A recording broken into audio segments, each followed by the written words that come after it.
Can clean energy fully replace fossil fuels? Chapter 1. The question that refuses to sit still. On a winter afternoon when the sky was the color of old slate, a boy in a yellow raincoat pressed his forehead against the bus window and asked his mother the question that threads through every electricity pole, every gas flame in a kitchen, every jet cutting across the clouds like a stitched white scar. Can clean energy replace all the dirty stuff? His mother stared at the fogged glass, fingertips drawing circles in the mist. "One day," she said, then added the confession all parents carry like a pebble in their shoe. "I hope." Hope, though, is not a plan. Hope is a match struck in a gust of wind. Plans are the hands shielding the flame. This book is about those hands and the wind that tries to snuff them out. If the 20th century was a bargain burn buried sunlight in exchange for progress, the 21st is a reckoning with the fine print. Fossil fuels made us fast. They made us multiply our reach, our heat, our hunger. They powered the city that grew out of the boy's bus route and the highways that knit it to the sea. But the bill keeps arriving, in drought and flood and shoreline swallowed, in forests turned to matchsticks by heat, in crops that fail because the seasons won't stay in their lanes. Can clean energy fully replace fossil fuels? Is therefore not an abstract moral puzzle. It's the central engineering and economic challenge of a species that has learned to pull levers large enough to move its own climate. The simplest answer is a sentence as bracing as cold water. Yes, clean energy can power the world. The truest answer is a chapter full of constraints, trade-offs, timelines, and the quiet revolutions of people who get up every day to bend steel, solder circuits, pour concrete, run numbers, and change rules. Between the simple and the true, we will spend these pages. We will watch wind and sun carve out empires of electrons. We will count the tons of metal that must be mined. We will stand inside the humming heart of a battery factory that smells faintly of solvent and ambition. We will ride an evening peak on a grid operator's screen as she decides which generator lives and which dies. The promise is not magic, it is logistics, a map drawn in light. Start with a map of the Earth at night, cities glowing like constellations spilled across continents. Each point is a promise kept. Heat in winter, vaccines in refrigerators, phone chargers lying by bedsides, a ventilator that does not blink. To replace fossil fuels means to replace not only the molecules of coal, oil, and gas, but the promise the lights represent. It means replacing the predictability of a flame with the choreography of a sky. Clean energy is a family with quarreling siblings. Solar arrives like a generous uncle at noon and disappears without saying goodbye. Wind is a brilliant cousin who sometimes ghosts your calls. Hydro is the reliable aunt with a deep pantry, steady, long-lived, strong, but she needs a river and a valley to populate. Geothermal is the quiet genius who prefers volcanic neighborhoods drilling deep for steady warmth. Nuclear is an elder with a complicated reputation, solemn, potent, unforgiving of negligence, capable of supplying a village for decades with a single reactor's heart. There are others at the table, bioenergy plants that eat agricultural byproducts and belch carbon-managed steam, green hydrogen that bottles surplus sunlight as buzzing molecules for later, batteries that hoard electrons like dragon hoards gold. Demand flexibility, the art of persuading an aluminum smelter to nap while the city makes dinner, an economist's poem engraved into circuit boards and contracts.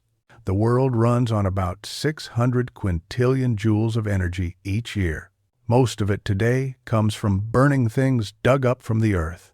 To replace that, we need to erect a new machine the size of civilization, a supergrid of everything that stretches across rooftops and deserts, offshore windswept plains and river gorges, beneath streets and across oceans. It sounds impossible only until you remember we already built one machine that big, the fossil economy. We are not inventing the ambition, we are redirecting it. Sun, captured.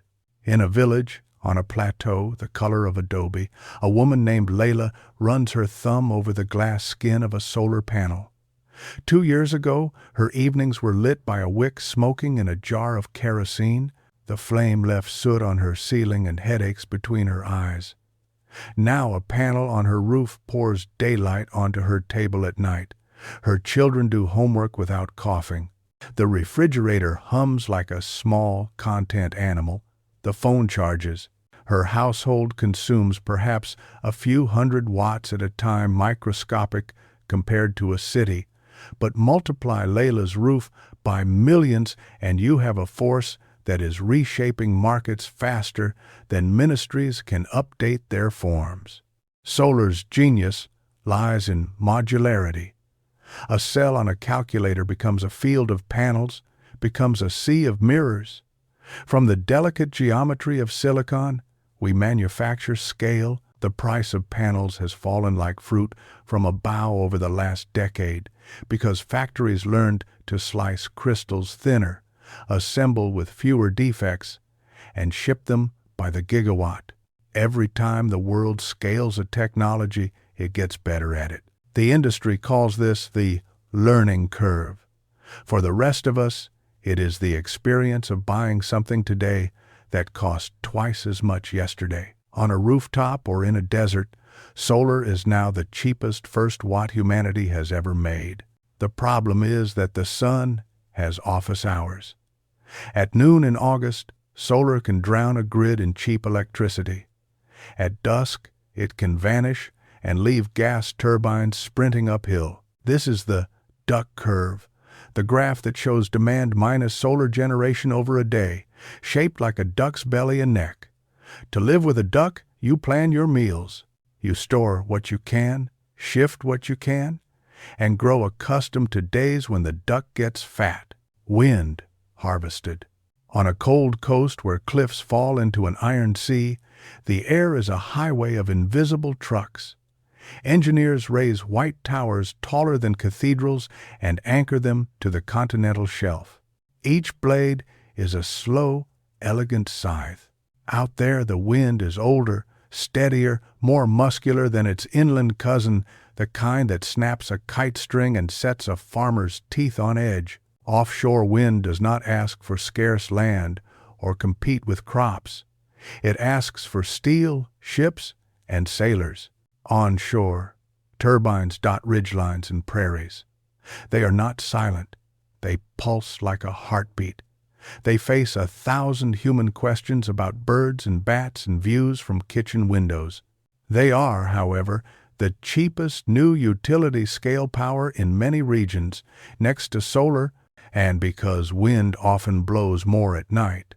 And in colder months, when solar rests, the two complement each other like alternating breaths. Yet wind, too, is weather. An entire continent can wake to a still, high-pressure system and watch generation droop. In the opposite extreme, storms can produce more energy than wires can carry. To replace fossil fuels, you must tame both famine and feast. That is not a task for a single technology, but an orchestra of them, tuned by markets and laws, conducted by operators with nerves like ropes. The battery question. There is a joke in every energy conference. Batteries are always coming in 5 years. This was funny for a long time because it was true. But factories smell less like jokes and more like lithium-ion paste these days.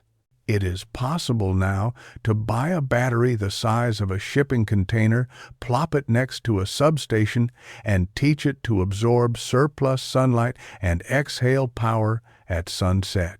These 4-hour batteries are the current workhorse. They do not store winter. They do not stitch together monsoon and dry season, but they make a renewable grid behave more like a gentleman and less like a teenager. Beyond lithium-ion are chemistries that trade energy density for cheapness, safety, or longevity. Iron air that rusts backward and forward like a breathing spoon. Sodium ion that replaces scarce lithium with abundant salt. Sulfur that whispers of low cost if tamed. Vanadium redox flow that stores energy in tanks like wine. And beyond batteries are mountains turned into reservoirs for pumped hydro, caverns filled with compressed air, hot rocks that hold heat for days, hydrogen molecules bottled when sun and wind are flush and cracked when they are not. Long-duration storage is the spine of a fully clean grid. The spine is growing, vertebra by vertebra, but it is not yet tall enough to lift the entire globe to a posture where fossil fuels look unnecessary. This is not a verdict, it is a schedule. Wires, wires, wires.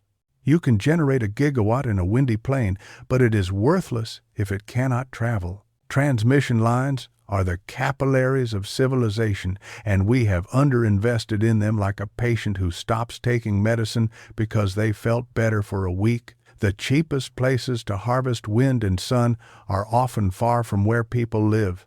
To take full advantage, we must stretch high-voltage lines across counties and countries. We must bury cables offshore. We must build converter stations that look like gleaming temples of copper. We must also persuade landowners, protect ecosystems, and move faster than bureaucracy's standard walking speed. Grid modernization is not a line item.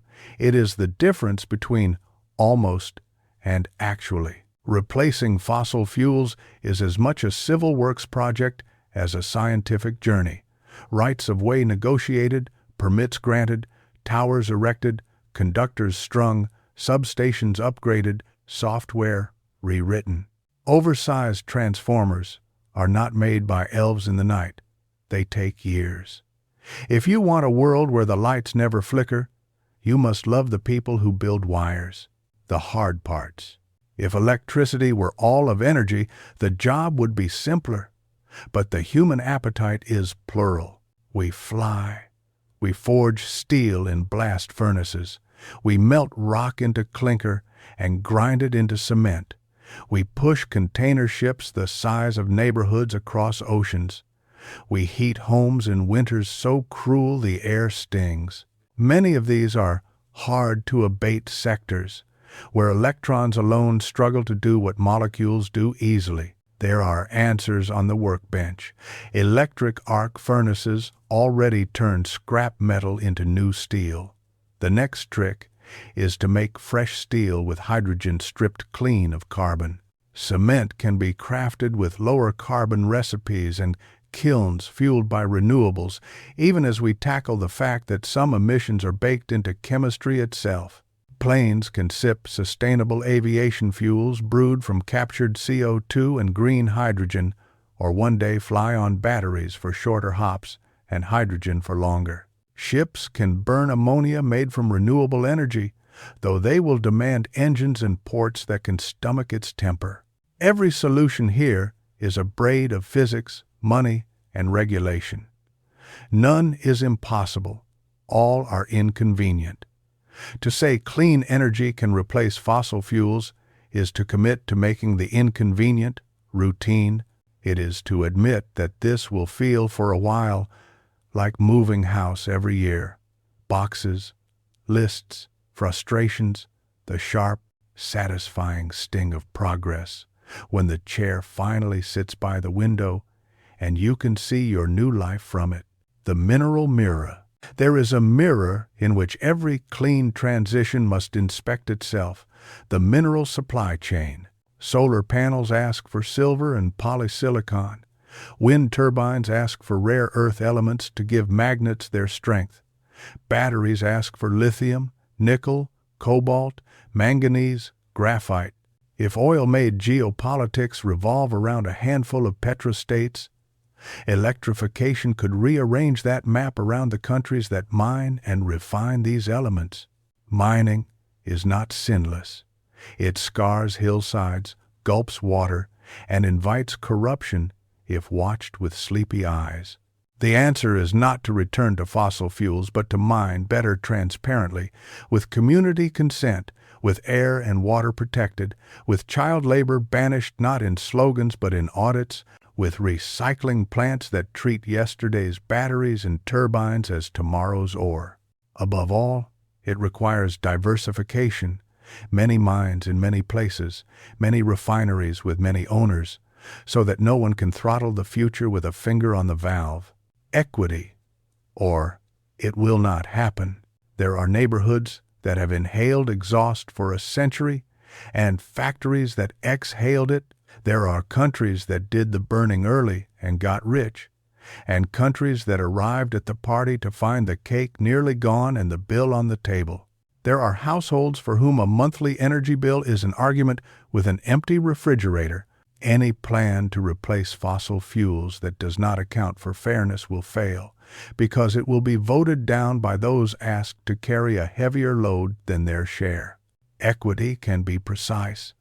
Subsidies targeted at low-income homes to electrify stoves and heat pumps, community solar that lets renters own a slice of the sun, rate structures that protect the vulnerable and incentivize the flexible, job guarantees, and retraining for workers whose livelihoods were tied to oil fields and coal seams, royalties from wind and solar projects that actually land in the post offices of the counties where they sit. Fairness is not charity. It is the lubricant that keeps a complicated machine from grinding itself to pieces. The operators. Inside a control room, the walls are screens, and the screens are alive. Lines glow, nodes blink, alarms chirp, forecasts scroll. A woman in a navy sweater traces her finger along a corridor of transmission that ties a windy plane to a city. Her job is to keep the patient stable. On her desk, forecasts say a front will pass in 4 hours. Wind will surge, then fade. Solar will ramp, then crash at sunset. Demand will peak when people get home and cook. She has a toolkit her predecessors did not. Batteries ready to discharge, factories enrolled in demand response, a fleet of rooftop solar whose inverters can listen to signals and curtail gently, markets that let her buy and sell in 15-minute slices.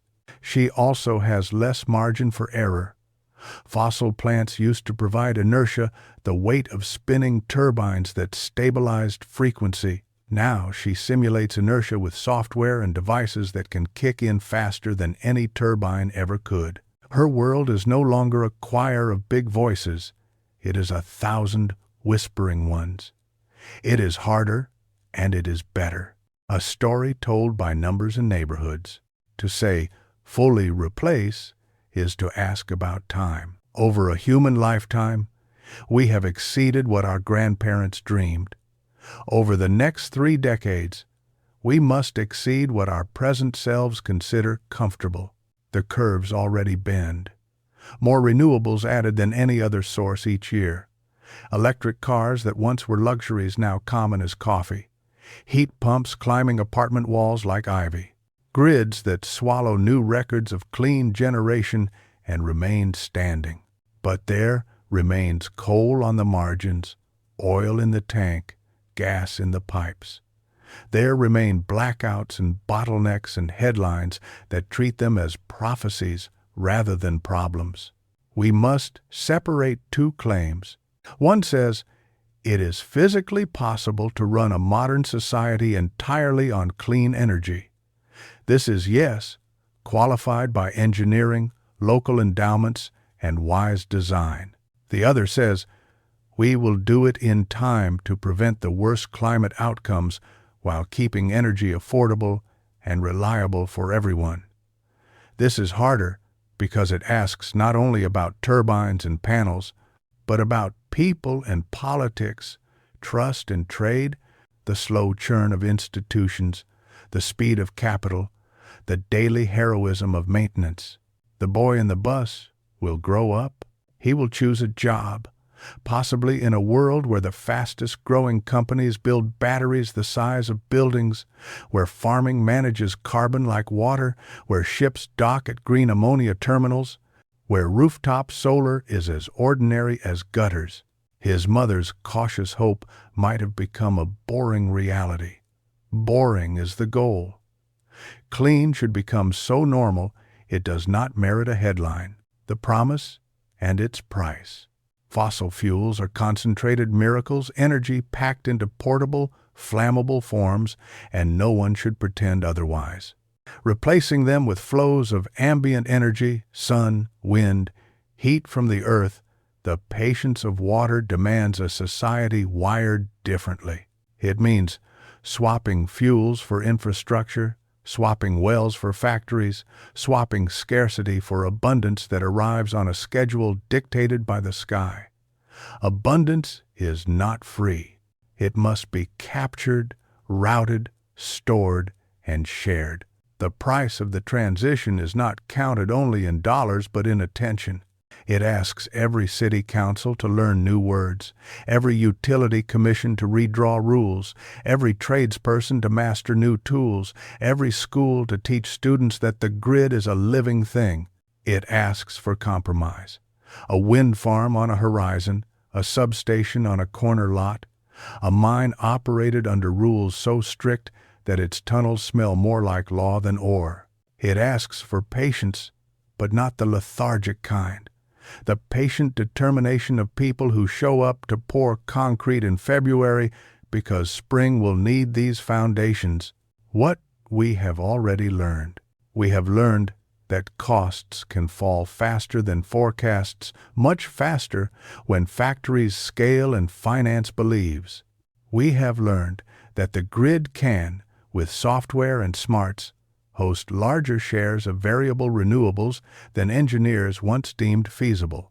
We have learned that electrifying a car is not only a climate move but a consumer delight, with torque addictive as laughter. We have learned that heat pumps work in places as cold as a fairy tale winter if designed well. We have learned that communities protect projects they help design and resent those imposed upon them like a decree. We have learned that storage buys time and time buys options. We have learned, finally, that waiting is the most expensive choice of all. The thesis of the book. So, can clean energy fully replace fossil fuels? Chapter 1's answer is a sketch on a napkin stained with coffee from many continents. The sketch reads, Yes, if we build enough generation to drown scarcity. Yes, if we string enough wires to share plenty. Yes, if we store enough to tie noon to night, summer to winter. Yes, if we electrify as much as we can and reserve molecules for the tasks electrons cannot yet do cheaply. Yes, if we mine and recycle with a conscience, if we treat fairness as a constraint rather than a slogan, if we train people and pay them well to do the work. No myth, no miracle, just the prosaic poetry of logistics and law. The clean world is not a utopia, it's a construction site. Outside the bus window, the boy's city turns on its lights one by one. Behind each glow is a decision someone once made. In the next chapter, we follow those decisions into the rooms where they happen. The boardrooms and bargaining tables, the cabinet meetings and kitchen tables, the factory floors and union halls. We count the build-out, how many turbines, how many panels, how many miles of line, and we ask what stands in the way of replacing the old machine with the new. Because the difference between can and will is the difference between a headline and a life. Chapter 2, Building the New Machine and Why It Ends. The first time you stand inside a nacelle, the sleek pod atop a wind turbine tower, you expect to hear a roar. Instead, you hear a hush, a sophisticated, quiet, There is the soft whir of planetary gears, the faint sigh of air beyond the cowling, the gentle tremor of hundreds of kilowatts turning into electrons to be sent through a cable threaded down a hollow tower to the ground. If you press your palm to the casing, you can feel resolve. It is a remarkable sensation, power with almost no smell, no diesel tang, no coal dust. The sensation is the sound a future makes when it goes about its work. Chapter 1 told the truth in outline. Yes, clean energy can fully replace fossil fuels if we do the hard parts with attention and speed. This chapter walks you through the rooms where that attention is paid, the fields and foundries where speed is forged, and the quiet but decisive places where if turns into when. By the last page, we will have crossed from blueprint to build, from maybe to made. The question will not end in a trumpet blast. It will end with a shrug, the contented shrug of a world that forgot it ever argued with itself about whether sunlight and wind could carry the weight of civilization. The count, what it actually takes. When engineers plan a grid that runs on flows instead of flames, they build it like a layered cake. Layer 1. Enough clean generation to drown scarcity. The rule of thumb is disarmingly simple. You need more capacity than peak demand because the wind sometimes naps and the sun clocks out at dusk. The exact multiple depends on geography and mix, but the idea is universal.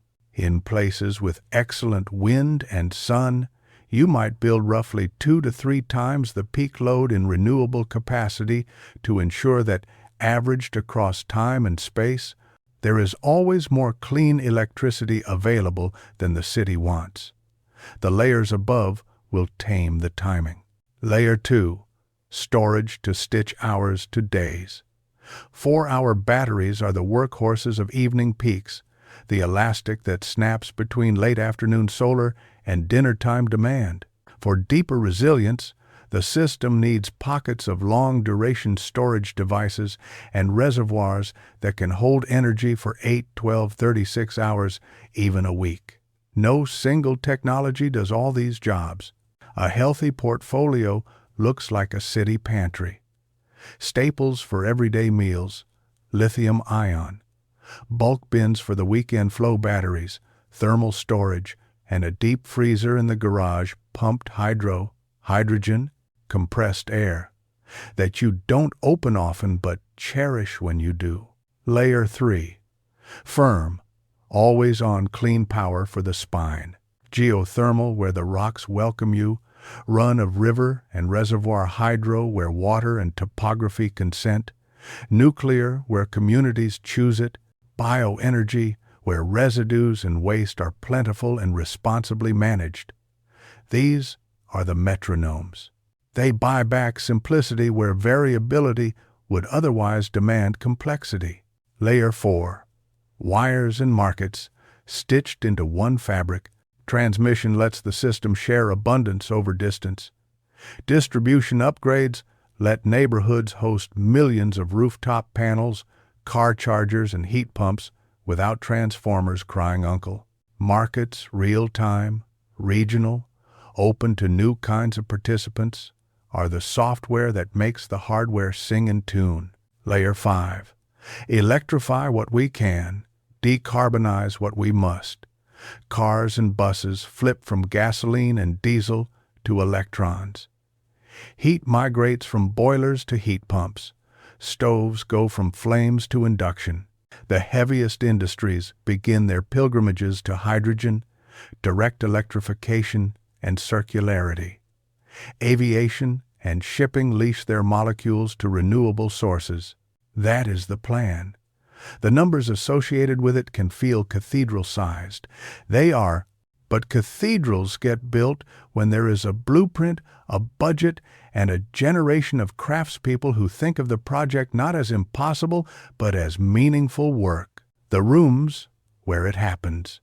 Transitions are choreographies of rooms. Step into them for a moment. The permit room. A door with a frosted window labeled Planning Commission. Inside, a map speckled with pins. A utility engineer points to a valley where a transmission line could cross. A farmer says, "Not through my orchard," then adds, "unless you pay fairly and plant tall grasses for the kestrels." A tribal leader traces a ridge where ancestors walked and says that burying the cable is the only respectful option. An ecologist insists on crossings timed to nesting seasons. The old way would dismiss these voices as obstacles. The new way understands them as design constraints. The line moves half a mile. The pylons step around an archaeological site. The budget grows.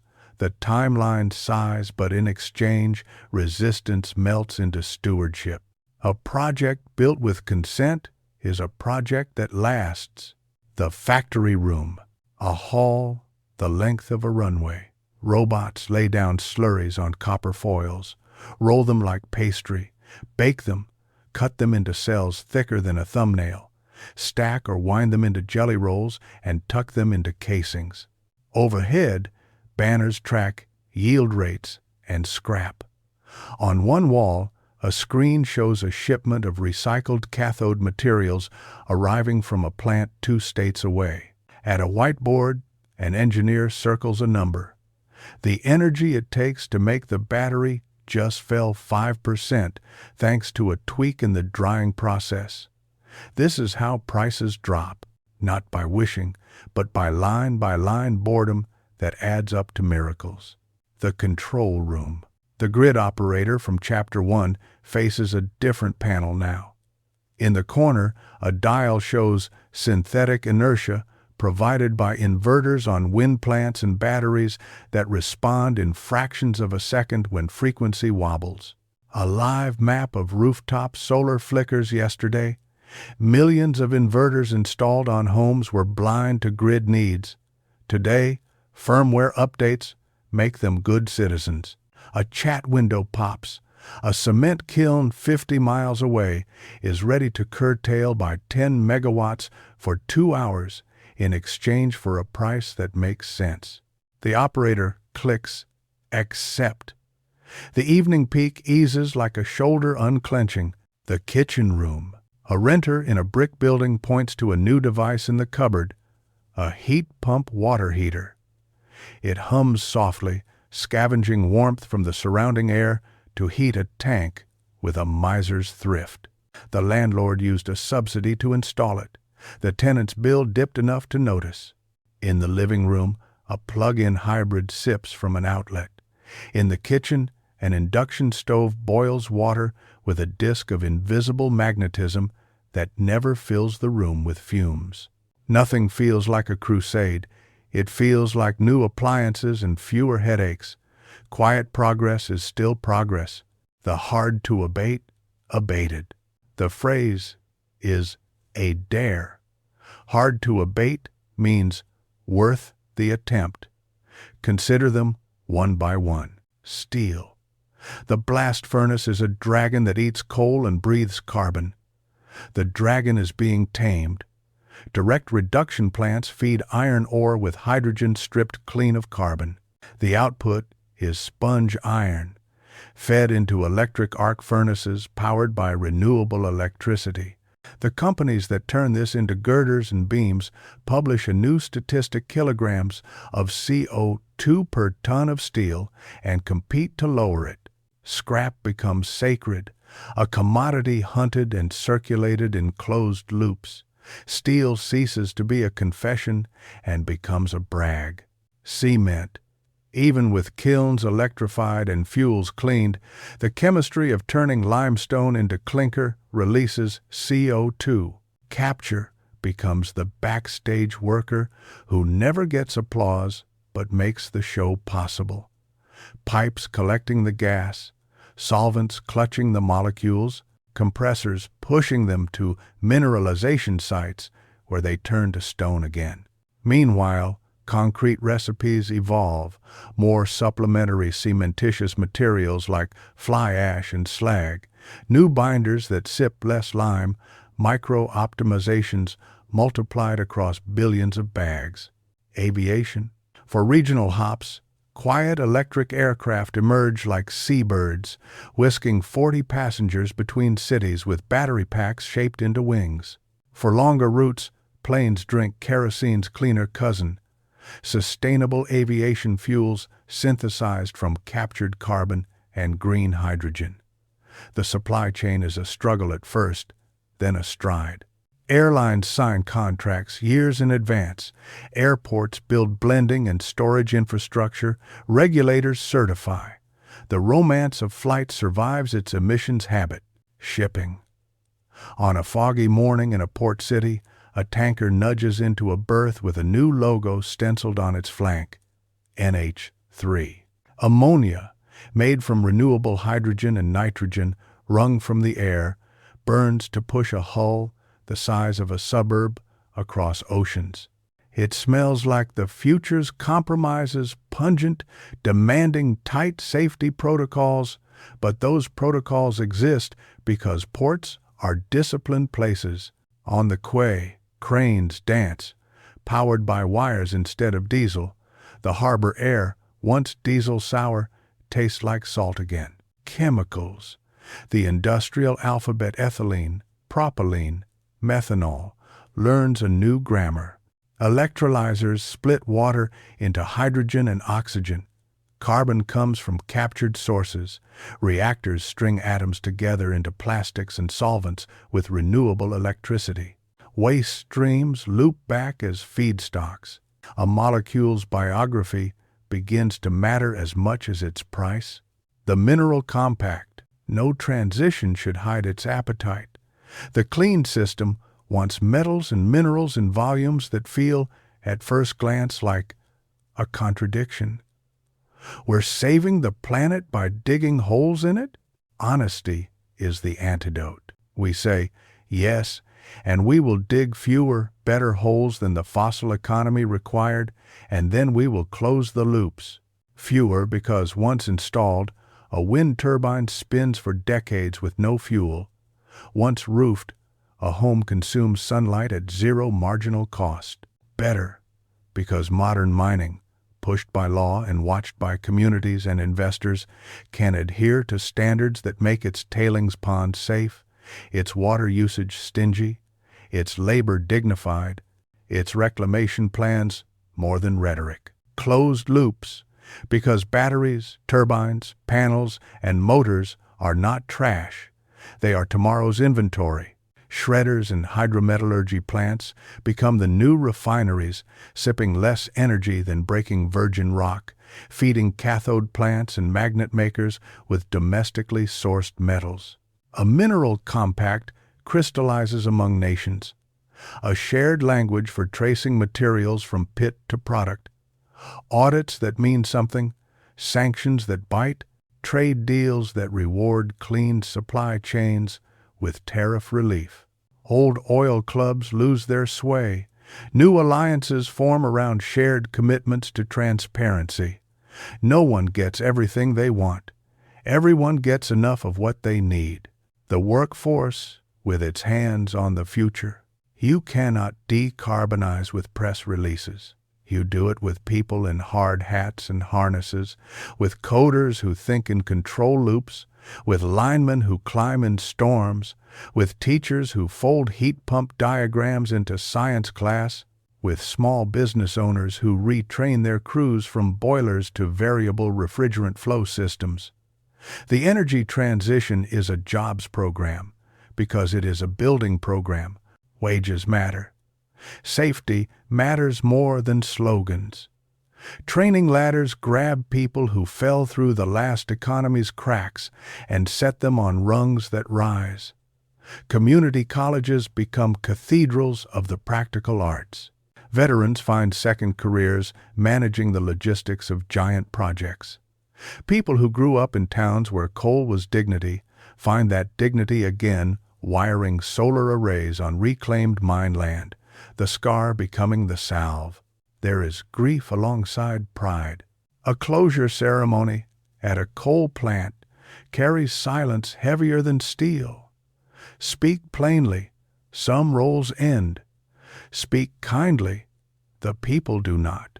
The only versions of just transition that deserve the adjective are those with budgets, calendars, and names attached to paychecks. Reliability. Reframed. Here is the trap. Comparing a newborn clean grid to a mature fossil system and calling the difference a flaw.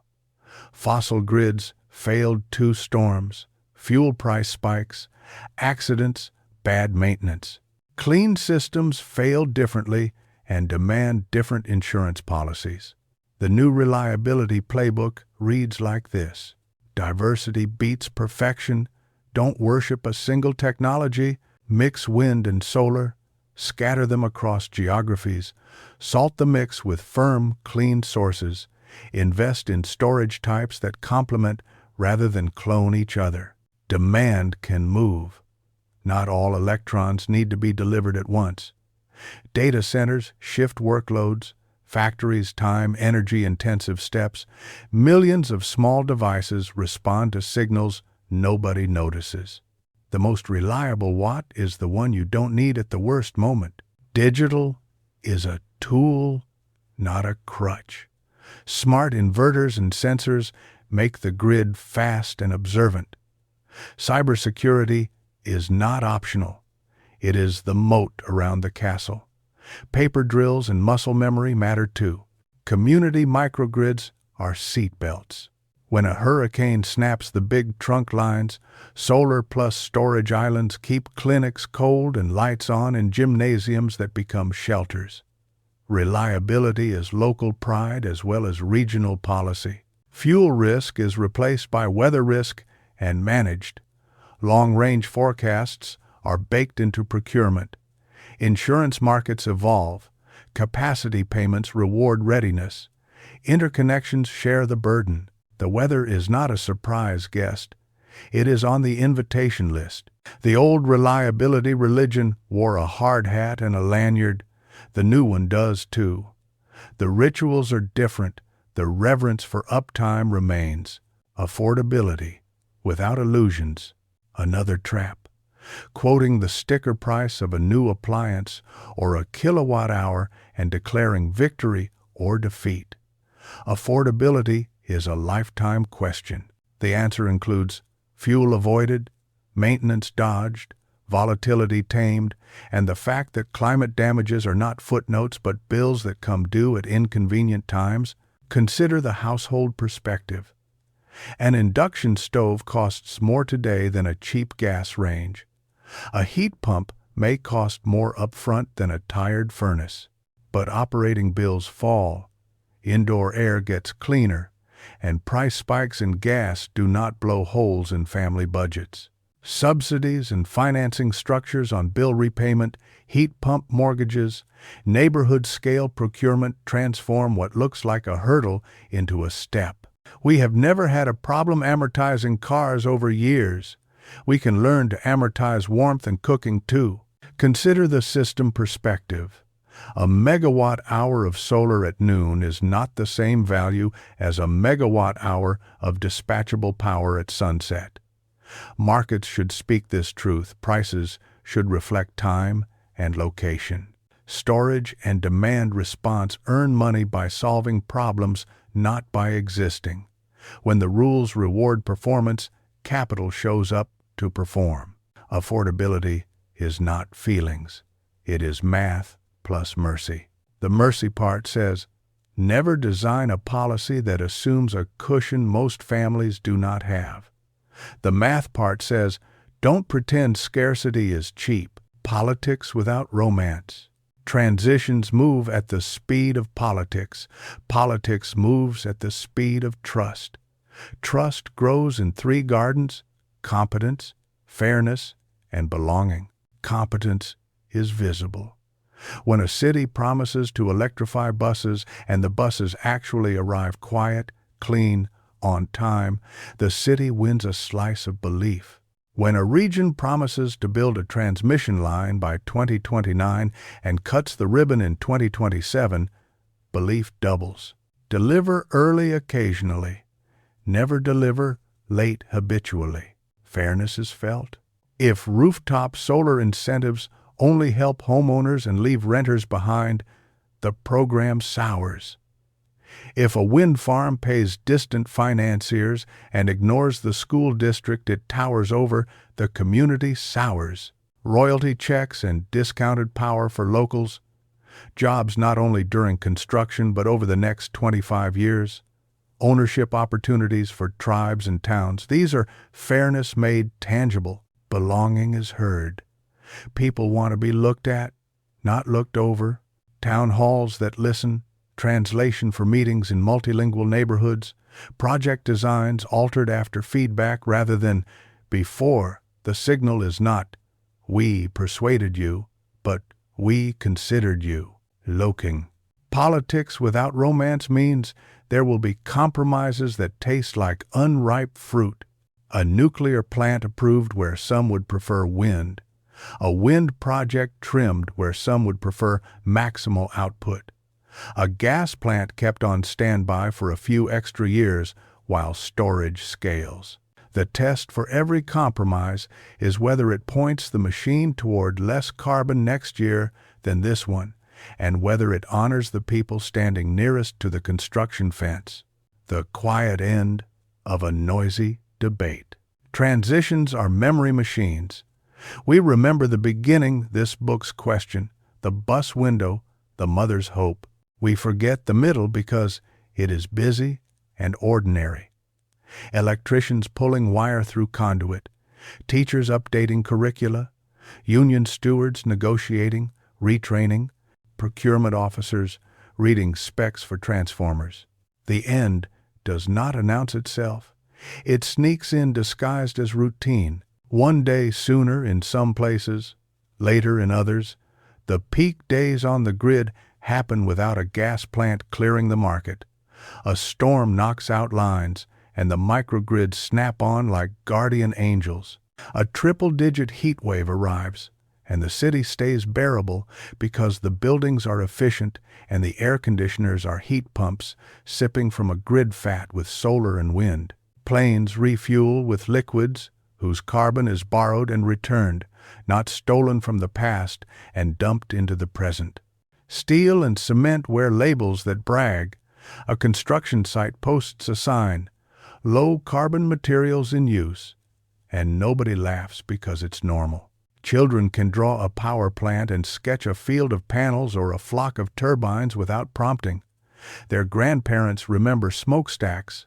The grandchildren do not. If you must have a number, take this one. The year when fossil electricity ceases to be cheaper anywhere and remains only where inertia is stronger than arithmetic.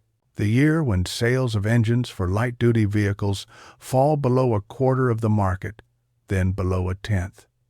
The year when the last new home built with a gas hookup feels like a flip phone in a smartphone world.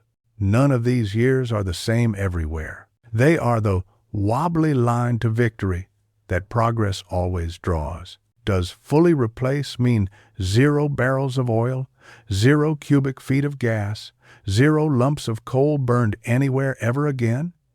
In the real world, 0 is an asymptote. It is approached with a mixture of zeal and patience. Some molecules remain in specialized niches for a while, emergency backup, chemical feedstocks where alternatives are still maturing. The honest answer is that fully is the horizon we sail toward, and the shoreline we leave behind grows small enough that its peculiarities no longer control the weather. Epilogue.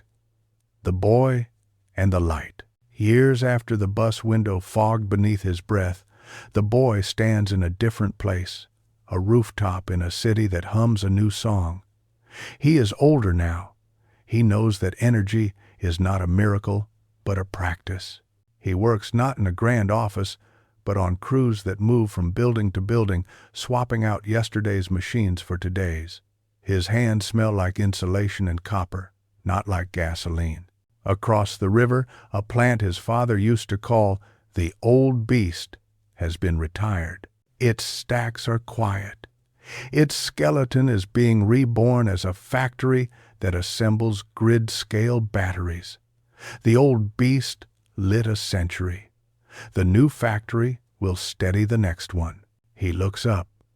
The sky is cut by turbine blades far away and by the contrails of planes that drink cleaner fuel. Rooftops glitter with glass. A gull wheels overhead, astonished by nothing. Someone, somewhere, still asks, can clean energy fully replace fossil fuels? He smiles, not unkindly, because he knows what the real answer sounds like. It sounds like the low hum of a district heat pump in the pre-dawn. It sounds like transformers purring behind a school where kids color in pictures of cities and give the buildings green roofs without being told to. It sounds like the click of an induction cooktop and the absent sound of a kitchen that no longer coughs up fumes. The answer is not a slogan. It is the ongoing sound of a machine we built together and then stopped noticing. The answer is the light that comes on when he flips a switch, and the way nothing else happens, no flare, no flame, no smoke. The question ends when boredom arrives. Boredom, that underrated angel, means the extraordinary has become ordinary. It means the miracle is now the maintenance schedule. So, the last sentence of this book is the least dramatic one a writer can offer.